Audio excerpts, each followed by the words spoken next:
Қыркүйектің соңғы күндері еді. Күздің ызғарлы тынысы ауылға ерте жеткен. Жапырақтар сарғайып, жерге төгіліп жатқан шақ.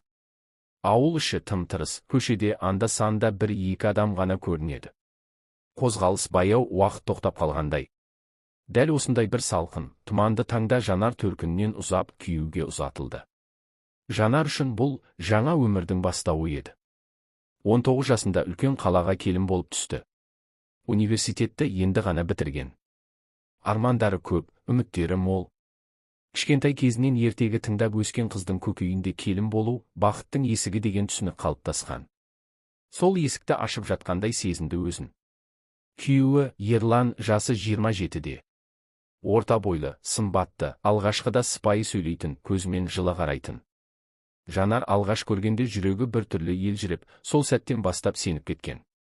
Анасымен әпкесімен сөйлесіп жүріп, 2 айдың ішінде сырға салынып, 3-ші айда ұзатылды. Қаладағы үлкен үй. 2 қабатты. Қабырғалары аппақ, іші жиһазға толы. Жанар бұрын соңды ондай үйге аяқ басып көрмеген.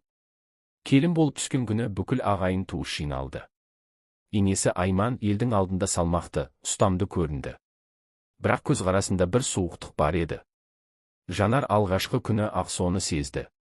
Жымиып тұрғанымен Жанары сындырып қарайтын. Түн беташар өтті. Салт дәстүр бойынша бәрі орындалды. Келін ретінде есік ашты, шай құйды, таусылмайтын құттықтауларды тыңдады. Шаршады, бірақ ішкі қуанышы бәрінен басым. Бұл өмірінің жаңа парағы. Бәлкім осында бақытты болар. Алғашқы аптада бәрі жақсы еді. Ерлан жұмсақ сөйлейді, Айман да үндемейді. Бірақ бір аптадан кейін ақ алғашқы белгі пайда болды. Жанар кешкісін шай қоюға бір сәт кешігіп қалды. Қонақтар отырған. Сол сәтте енесі естірте сөйлеп қалды. Қалада оқығаныңды айтып ең, шайды де дер кезінде қоя алмайсың ба? Жанар ұялып, қызарып кетті. Бірақ ішіне жұтты. Шаршаған шығар, мен де барымды салып жатырмын ғой деп өзіне өзі жұбаныш айтты. 2-ші айда Ерланның мінезі өзгеріп шыға келді. Жанар үй жинап жүріп, үстелдің үстіндегі құжаттарды абайсызда жылжытып жіберген. Сол үшін Ерлан ашуланды. Даусы қатты шықты. Жанар шошып қалды. Бұрын олай сөйлемейтін. Бірақ бұл тек бастамасы еді. Күндер өте мінез күрделене түсті. Ерлан ішімдіктен алшақ емес екенін байқады. Ішкен күні үндемей қалатын, кейде себепсіз айқайлайтын. Айман да өз баласының ісіне араласпайтын. Керісінше Жанарды кінәлап отыратын. Әйел еркекті ұлықтау керек. Еркектің қабағына қарап жүрмеген әйел бақытты бола алмайды дейтін. Сол сөз санасына сіңіп, Жанар әрбір әрекетіне есеп беріп үйренді. Бір күні түн ішінде Ерлан үйге кеш келді. Мастығы бар. Жанар есікті ашты. Аман есен келгеніне шүкір деп ойлады. Бірақ ол ішке кірген бетте дауыс көтерді. Неге кешкі ас дайындап қоймадың деп бөтелкесін үстелге лақтырып жіберді. Шыны сынды. Жанар сасып қалды. Әлдене айтпақ болып еді, Ерлан қолын көтеріп жіберді. Беті оттай ысыды. Бетіне бірінші рет шапалақ тиді. Тыныштық сол сәтте уақыт тоқтап қалғандай болды. Жанар үнсіз тұрды. Жыламады, шошыды, бірақ ішінен бір дауыс. Кетпе, балалар үшін емес, өзің үшін шыда. Бәлкім, бұл бір сәттік қателік шығар. Таң ата Айман ештеңе болмағандай шай ішіп отырды. Жанардың бетіне қарайтындай емес. Ешкім ештеңе айтпады. Сол сәтте Жанар алғаш рет бұл үйде үнсіздік заң екенін түсінді. Ешкім саған жаның ашып қарамайды. Ешкім сені қорғамайды. Бұл жерде әркім өз рөлін ойнап жүр. Ал Жанардың рөлі үндемеу. Жанардың көкейінде үнемі 2 дауыс қатар жүретін. Бірі шыда, бәрі уақытша, бала үшін, екіншісі неге өз өміріңнен бас тартуың керек. Бірақ бірінші дауыс үнемі жеңіп шығатын. Себебі балаға әке керек, толық отбасы керек деген сеніммен өскен. Сол сенім оның ең осал жері. Күйеуімен бірге тұрған алғашқы жылы ақ жүкті болды. Бұл жаңалықты естігенде жүрегі қобалжыды. Бәлкім, баланың келуі бәрін өзгертетін шығар. Ерлан да бұрынғыдай емес, соңғы апталарда жұмсақ сөйлейтін болды. Ауруханаға бірге еріп жүрді. Кейде тіпті кешірім сұрайтын. Жанар, кешегімен өзімде түсінбей қалдым. Шаршап жүрмін. Ішімдікті де қойғым келеді. Бірақ өзіммен күресу қиын. Бала туылсын, бәрі өзгереді деді бір кеште. Сол сөзге сенді. Шын сенді. Адам өзгеруге қабілетті ғой. Тек соған себеп керек. Жанар ұл босанды. Салмағы 3,5 келі. Дәрігерлер бәрі жақсы деп айтты. Жанар өмірінде бірінші рет өзін нағыз ана сезінді. Перзентханадан шыққан күні сәбиді кеудесіне басып терең дем алды. Жаңа өмір, жаңа үміт басталды. Бірақ бұл үміт тағы да көпке созылмады. Бала 3 айға толғанда Ерлан тағы ішіп келді. Бесіктің жанында отырған Жанарға қарап: «Бала, мен үйде отырсың, жұмыс істемейсің. Мен болмасаң тамақта болмайды» деді. Дауысы суық, көзі шала. Жанар үндемеді. Даусын көтерсе, бала оянып кететінін білді. Ішінен, осы үнсіздігім, әлсіздік емес, балам үшін жасалған таңдау деп ақталды. Осылайша үнсіздік өмірінің бір бөлшегіне айналды. Таңертең оянады, үй жинайды, тамақ істейді, бала бағам дейді, түнде ұйықтайды, бәрі автоматты, қайталана беретін шеңберге айналды. Уақыт өте келе ол тіпті күн мен түнді шатастыра бастады. Ең қорқыныштысы, ішіндегі өмірге деген құштарлық сөне бастаған еді. Кей күндері баламен сыртқа шығып, жақын маңдағы саябаққа баратын. Сол жерде басқа аналармен танысатын. Бірақ олардың әңгімесі күйеуінің алып берген көлігі, шетелге барған демалысы, баланың дамуына арналған ойыншықтар. Жанар ондайда жай ғана күлімсіреп тыңдайтын. Ішінен менікі де солай болар еді деп қиялдайтын. Бірақ шындығында бәрі басқа. Енесі де жай отыра бермейтін. Кей күндері тікелей ұрсатын. Баланы дұрыс ұстамайсың. Асты суық. Осы заманның қыздары аналықты білмейді. Телефонын шұқылап отыра береді. Ал Жанардың телефоны бар жоғы 18.000 теңгелік ескі смартфон еді. Күнделікті таңғы шай үстінде салып айтылатын уытты сөздерден шаршады. Бірақ бәріне шыдады. Себебі ұлы Әли күлімдегенде өмір тоқтап қалғандай болатын. Сол күлкі үшін ғана өмір сүріп жүргендей көрінді. Осылайша 3 жыл өте шықты. Екінші рет босанды қыз бала. Аты Аяулым. Ол кезде Жанар 22 жаста еді. 2 баланың анасы. Бірақ көңілі ескіріп, жаны тозған. Қанша жас болса да айнаға қарағысы келмейтін. Себебі бетінде жарқыл жоқ, көзінде сәуле жоқ. Бірде жақын құрбысы Айдана қоңырау шалды. Жанар, қаласаң, бізге жұмысқа кел. Онлайн оператор керек. Үйден де істей аласың. Жанар қуанғаннан көзіне жас алды. Бір сәтке үміт пайда болды. Өзі үшін бір нәрсе істей алатын мүмкіндік. Бірақ Ерлан қарсылық білдірді. Үйде бала бар. Жұмыс істейсің деп мені елге масқара етпекпісің бе? Жанар үндемеді. Іштей кезінде оқуымды үзбей оқығаным үшін, осы күнге дейін сабыр еткенім үшін бір мүмкіндік болар деген сенім болған. Бірақ тағы да соққы, енді бұл арманын да үнсіз жұтып қойды. Кей түндері Жанар ұйықтамай балалардың демін тыңдап отыратын. Әли мен Аяулымның бейқам ұйықтап жатқаны ол үшін әлемдегі ең үлкен тыныштық еді. Бірақ сол тыныштықтың ар жағында бір тылсым қорқыныш тұнып тұратын. Ерлан ішіп келсе не болатынын, қандай сөз айтатынын, қандай соққы боларын Жанар алдын ала білмейтін. Соңғы кезде ол балаларының да бәрін сезіп жүргенін байқай бастады. Бір күні Әли, небәрі 4 жаста, кенет: «Мама, бүгін папа ашуланбай ма?» деп сұрады. Жанар селк етті. Бұл сөз оны шындыққа тағы бір рет бетпе-бет келтірді. Баласы әке мен шешенің арасындағы қатынасты түсініп қалған. Енді ол тек өзін емес, балаларының психикасын қорғауы керек екенін анық түсінді. Сол түні Жанар ұйықтай алмады. Қолына дәптер алып, жазу жазды. Алғаш рет ішіндегі үнсіз дауысты қағаз бетіне түсірді. Бәрі жақсы болар деп үміттеніп келем. Бірақ жақсы деген үнсіздік емес. Балалар үшін көнемін деп жүріп, өзімді жоғалтып алғандаймын. Мені ешкім тыңдамайды, ешкім түсінбейді. Бірақ ең қорқыныштысы, өзімді түсінбей бара жатқандаймын. Келесі күндері Жанар өзімен ішкі диалог жүргізе бастады. Не үшін өмір сүріп жүрмін? Бұл шынымен тағдыр ма? Әлде таңдауым ба? Егер кетіп қалсам, балаларға не болмақ? Ал егер қалсам, олар қандай ортада өседі?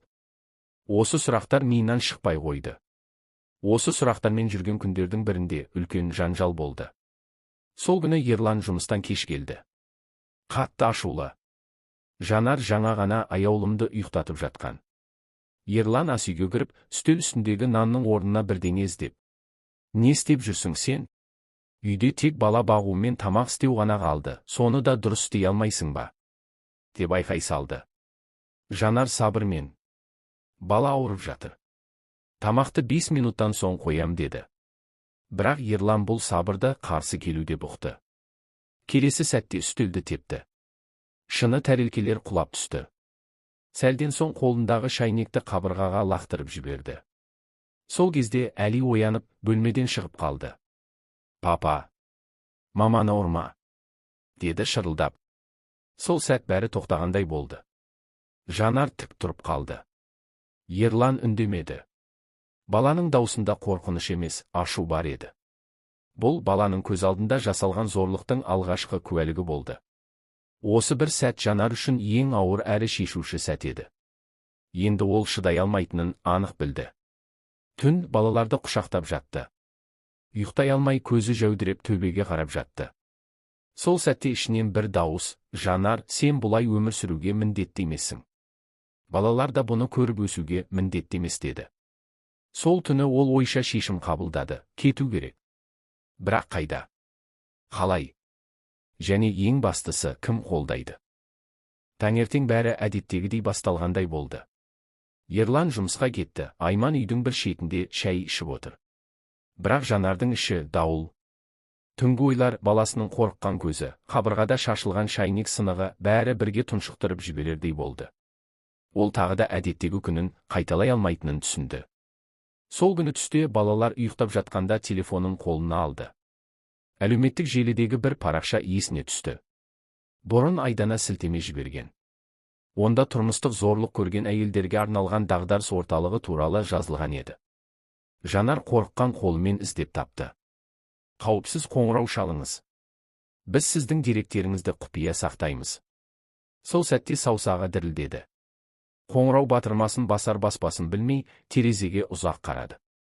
Көшеде балалар ойнап жүр. Аяулымның тыныс алғаны естіледі. Бірақ бұл үнсіздік мәңгі емес. Бәрі қайталана береді. Тағы да. Жанар терең дем алып, батырманы басты. Дағдарыс орталығы. Сізге қалай көмектесе аламыз? Бейтаныс, бірақ жылы дауыс. Асықпай, сыпайы сөйлейді. Жанар бір сәт сөйлей алмай қалды. Көзіне жас келді. Аузынан тек екі сөз шықты. Көмектесіңізші. Телефонның арғы жағындағы әйел үнсіз қалмады. Сабырмен тыңдап, сұрақ қойды. Жанар алғаш рет өз өмірі туралы шын айтып отырды. Ештеңені жасырып, боямай. Сіз жалғыз емессіз, деді ол соңында. Біз сізге нақты көмек көрсете аламыз. Бала шағаңызбен бірге уақытша баспана, заңгерлік, психологиялық қолдау бар. Ең бастысы, қауіпсіздік. Қалаған сәтіңізде бізге келе аласыз. Жанар телефонын қойды. Сол сәт өз-өзін жеңгендей сезінді. Бұл кішкентай, бірақ өте маңызды қадам еді. Ол әлі ешқайда кетпеді, әлі ештеңе өзгермеген. Бірақ енді ол үнсіз ғана шыдайтын адам емес. Ішінде жанған әлсіз үміт қайта тұтанды. Кешкісін балаларға ас әзірлеп жүріп, оларды ұзақ қарап отырды. Әли сурет салып отыр. Аяулым қуыршағымен ойнап отыр. Жанар жүрегінен сыбыр естіді. Сен осылар үшін тірі қалуың керек. Бірақ тірі ғана емес, тіршілікті сезініп, өмір сүруің керек. Түнде төсекке жатқанда Ерлан қасына жатты. Иығына қолын қойды. Мен сені жақсы көрем, Жанар, кейде өзімді ұстай алмай қалам. Жанар ештеңе демеді. Бұрын бұл сөздерге сенетін. Енді сенбеді. Ішкі дауысы, сөз емес, әрекет маңызды. Сүйетін адам қорғамай ма? Деді. Сол түн Жанардың үнсіз өмірін күз өтті. Қыс келді. Бірінен соң бірі өте берген мезгілдер секілді. Жанардың да күндері айырмасыз өтіп жатты. Таң ата оянады, таңғы шай дайындайды, балаларды жуындырып, тамақтандырады. Үй іші тап-таза, еден жылтырап тұрады. Қонақ келсе, дастархан жайылып, енесі мақтап отырады. Қала жақтан келсе де, бұл келін шаруадан қашпайды, шүкір. Сырт көзге бәрі жақсы. Жанар күлімдейді. Иіліп сәлем салады. Балалар таза, ұқыпты киінген. Ерланда кей қонақтардың көзінше әйеліне жылы сөз айтып қояды. Әсіресе туыстары келіп кеткен кезде. Әй келін, шайың тәтті екен деп арқасынан қағып қояды. Бірақ бұл сахна. Шынайы өмір басқа. Бұл сырт көзге арналған қойылым. Ал Жанар өз рөлін мінсіз ойнап жүрген актриса. Ең ауыр сахна түнгі көрініс. Қонақ кеткен соң басталатын шынайылық. Ерланның түрі бұзылып шыға келеді. Айман бетімен жүретін ұлын тыя алмайды. Өзің шешіп ал. Мен араласпаймын деп жатады. Ал өзі шешіп алу көбінесе балағат сөздермен, кейде жұдырықпен аяқталады. Жанардың денесіндегі көгерген іздер киім астында қалады. Бірақ ішкі жара киіммен жабылмайды. Ең қорқыныштысы, балалар енді бәрін сезіп жүр. Әли 5 жаста. Өзіне тым ересек мінез қалыптастырып алған. Кейде шешесінің жанына келіп жайғана басын сүйейді. Ештеңе демейді. Бірақ Жанарға бұл үнсіздік бәрінен ауыр. Аяулым болса, анасының көзіне қараса жылайды. Анасының шынайы көңіл күйін даусынан емес, иісінен сезетін сияқты. Бірде Әли балабақшада балаларға. Менің папам ашуланса, айқайлайды. Мама үндемейді, бірақ жылайды деді деп айтып қойыпты. Сол күннен кейін тәрбиеші Жанарды оңаша шақырып алды. Жанар, бәрі дұрыс па? Деді. Иә, бәрі жақсы, деді ол әдеттегіше. Жымиып көзіндегі қалтыраған реңге қарамастан. Кешкісін үйге келген соң біраз ойланды. Өз-өзіне сұрақ қойды. Осы бәрі жақсы деген сөздің артында не тұр? Шындық па? Жоқ, бұл жалған тыныштық. Жалған қауіпсіздік. Бірақ ол осыны шын деп сендіріп жүр. Өз-өзіне. Балаларына, қоғамға. Сол күні кешкісін ұйықтар алдында балаларды құшағына алып, үнсіз отырып қалды. Жастыққа тамған көз жасын көрсетпеуге тырысты. Іштей сыбырлады. Бәрі жақсы болады. Естіп тұрсыңдар ма? Бір күні біз бұдан құтыламыз. Жанардың телефонында бұрынғыдай әлеуметтік желі көп ашылмайды. Бірақ бір парақшаға жиі кіріп отыратын болды, дағдарыс орталығының профилі. Сол жерден басқа әйелдердің де дәл сондай күй кешкенін оқып, өзіне ұқсастық тауып жүр. Көп ойланған соң, хат жазуға бел буды. Сәлеметсіз бе? Мен сіздердің парақшаларыңызды үнемі қарап жүрмін. 2 балам бар. Күйеуіммен 10 жылға жуық бірге тұрып келем. Соңғы 5 жылда жағдай қиындады. Соңғы кезде балаларым да бәрін сезіп қалды. Мен өзім туралы бұрын ешкімге жазған емеспін. Тек үндемей жүрдім. Бірақ енді үнсіз отыра алмайтынымды түсіндім. Жіберді. Бірнеше минуттан кейін жауап келді. Сіз жалғыз емессіз. Біз сізді тыңдауға дайынбыз. Көмектесуге де. Қаласаңыз, бүгін келіңіз. Балаларыңызбен. Бұл жолы жүрегі қатты соқты. Бірақ қорқу емес, ішкі дайындық бар. Енді шешім қабылдау кезеңі басталды. Бірақ бұл шешім бір күнде пайда болған жоқ. Бұл жылдар бойғы үнсіздіктің шарықтау шегі. Жанар көптен бері таңды алғаш рет қорықпай қарсы алды. Жүрегі дүрсілдегенімен бұл жолы үрей емес, шешім жүректе тұр. Түнде балалар ұйықтаған соң сөмке жинады. Қатты дүние жоқ, тек ең қажеттіні алды. Балалардың киімі, құжаттар, 1-2 сурет. Ең бастысы үмітін жинады. Жан дүниесін. Таң ата Ерлан әдеттегідей ұйықтап жатты. Айман да ояна қоймаған. Үй ішіндегі тыныштық ерекше көрінді. Бұл үнсіздік бұрынғыдай тұншықтырмайды. Бұл еркіндік алдындағы тыныштық еді. Жанар балаларын оятты. Әлиге көзінше ештеңе айтпаса да, бала бәрін түсінді. Қайда барамыз, мама? Деп сыбырлады. Жаңа жерге. Біраз уақыт сонда боламыз, құлыным. Әли үндемеді. Қарындасының басынан сипап, анасын құшақтап алды. Бұл құшақта сұрақта, қорқынышта, сенімде бар еді. Ең маңыздысы сенім. Жанар дәл осыны күткен болатын. Такси есік алдына келіп тоқтағанда Жанар артына қарамады. Бұл үй, оның 10 жылын алған, үнсіздігін жұтқан, жанын езген үй. Енді ол бұл үйден тек естелік ретінде ғана қалады. Такси терезесінен сыртқа қарап отырды. Көше көріністері бұрынғыдай емес.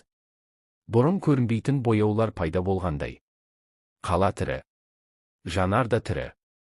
Бұл оның өз өміріне алғаш қадам басуы. Дағдарыс орталығы қала шетіндегі шағын, бірақ жылы ғимарат. Қабылдау бөліміндегі әйел күлімсіреп қарсы алды. Қош келдіңіз. Біз сізді күтіп отырмыз. Жанар жүрегін ұстады. Кеудесінде тұрып қалған жүк сәл жеңілдегендей. Балаларға арнайы ойын бөлмесін көрсетті. Аяулым қуыршақ ұстап қуанып кетті. Әлиде бір бұрышқа барып, тыныш сурет сала бастады. Ал Жанар алғаш рет шын тыныс алды. Сол күні кешке психологпен жүздесті. Жанар алғашында қысылды. Бірақ бұл әйелде бөтеннің суықтығы жоқ еді. Оның сөздері шын жанашыр адамның сөздері. Жанар, сіз аман қалдыңыз. Бұл батырлық. Енді өзіңізге қайта оралатын уақыт келді. Бұл сөзді ешкім бұған дейін айтпаған. Ол үнсіз жылап отырды. Бұл қорқыныштың емес, босаудың жасы еді. Келесі күндері Жанар орталықтағы басқа әйелдермен таныса бастады. Әрқайсының тағдыры бір кино. Бірақ барлығының ұқсастығы ұзақ жылдар бойы үнсіз төзіммен жан айқай. Енді олардың барлығы жаңа өмірге қадам басып жатқан жандар. Бір күні орталықтың заңгері келді. Жанарға қорғаныс бұйрығын рәсімдеу жолдарын түсіндірді. Бұл дегеніміз, Ерлан енді оларға жақындай алмайды. Ол заң жүзінде қорғалған. Бұл жай қағаз емес, Жанар, бұл сіздің еркіндігіңіздің құжаты. Сол сәт Жанар көзін тарс жұмып терең дем алды. Ішіндегі әлсіз қыз жылап отырды. Бірақ екінші бір жағы қайсар ана тік тұрды. Бір аптадан кейін Ерлан орталыққа келмек болды. Жанармен сөйлесуге рұқсат сұрады. Психологтар жанында отырып бақылап тұратын болды. Бұл Жанардың өз қалауы. Кездесу бөлмесінде алғаш рет Ерланмен тең жағдайда отырды. Ол алдында емес, қарсы алдында. Қолында билік жоқ. Жанар енді қорқатын адам емес. Мен кешірім сұраймын, деді Ерлан, көзіне жас келіп тұр. 10 жыл кешіктің, деді Жанар жай ғана. Даусында айқай жоқ. Жек көруде жоқ. Тек шаршау мен тыныштық. Балалар үшін қайта бастасақ. Жанар басын шайқады. Балалар үшін мен кеттім. Қайта бастау, оларды қайтадан сол тозаққа келу. Енді менің таңдауым басқа. Сол сәт Жанар үшін ішкі күрестің жеңісі еді. Ол өзін құрбандық ретінде емес, тірі адам ретінде сезінді. Жанар енді үнсіз емес. Ол өмірін қайтадан құрып жатыр. Көзінде үміт. Көкірегінде еркін тыныс. Бұл оның соңы емес. Бұл оның нағыз өмірінің басы.